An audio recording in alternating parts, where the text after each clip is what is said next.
Hey everyone, and welcome to this $1,400 stimulus check update, third stimulus package update. And today, Chairman of the Federal Reserve, Jerome Powell, actually spoke, talked about things like inflation, what stimulus, the effect it could have on economy, the recovery, unemployment, and some things like that. And I'll tell you about what that's going to mean for stimulus, not just now, but possibly for another stimulus package. And as we inch closer to Friday, which is likely when the House of Representatives are going to vote on this full stimulus package, the fight really rages on about the $15 per hour minimum wage. Hey everyone, my name is Randy. Welcome back to the Late Night Grind. I'm covering this stimulus package, doing these stimulus updates on this, what is essentially a new YouTube channel. Just started this a few months ago. So if you are new to the channel, I would really appreciate it if you go ahead and click that subscribe button, hit the bell notification icon, and that way YouTube will notify you when I release a new video. And so if you want to follow along with all the new updates and developments, like I said, click that subscribe button. And the best thing you can do to help out a new YouTube channel like this is by smashing that thumbs up button. It really helps out with that YouTube algorithm. All right, well, let's get into it. So today's going to be another quick update because honestly, there's not a lot going on in stimulus. It's basically just a waiting game at this point.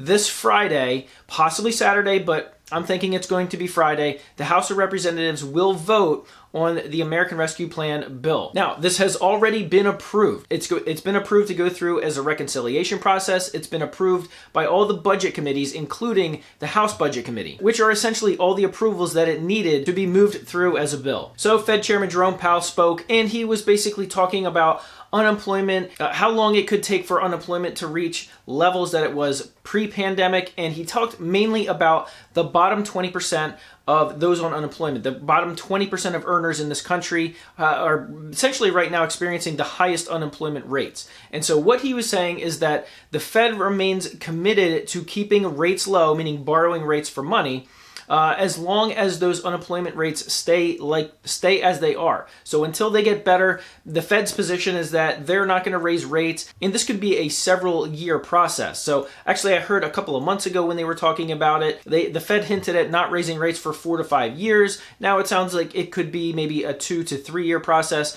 where them not raising rates is essentially them giving the government the go-ahead to continue to print more money. What's that going to do to inflation? Well, they already know there's going to be a little inflation spike when the numbers come out comparing this year to last year, and there's going to be a second inflation spike once later this year when essentially they're anticipating that the economy, that businesses will be allowed to reopen fully and people will begin spending money again.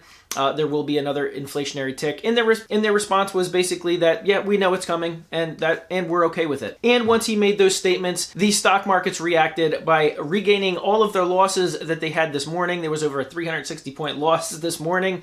It recovered that pretty quickly on Jerome Powell's statements because in general, when more money is printed and inflation goes up a little bit, so do appreciable assets like things in the stock market. And now, as we look to the $15 an hour federal minimum wage hike, that's the one sticking point that the Senate is going to be battling over once the House passes it and Chuck Schumer gets it into the Senate. So keep an eye on these updates. We're going to be talking about the $15 an hour minimum wage hike. It's basically going to be progressive Democrats versus the more conservative Democrats or the more centrist Democrats, because Republicans don't even matter at this point. Now that they know that they can pass this with 51 votes, which are all the Democratic senators plus Kamala Harris, they don't need Republicans, even though Republicans have been giving their input, especially Mitch McConnell, who just came out this morning and said the money that they're looking to spend is far more than what is needed to spend at a time like this. And while Joe Biden wanted this bill to be bipartisan, meaning he wanted input from Democrats and Republicans, it looks pretty much like this is just a Democratic bill. So that's it for today. I appreciate you watching this video. Don't forget to give it a big thumbs up, and I'll see you guys on the next video.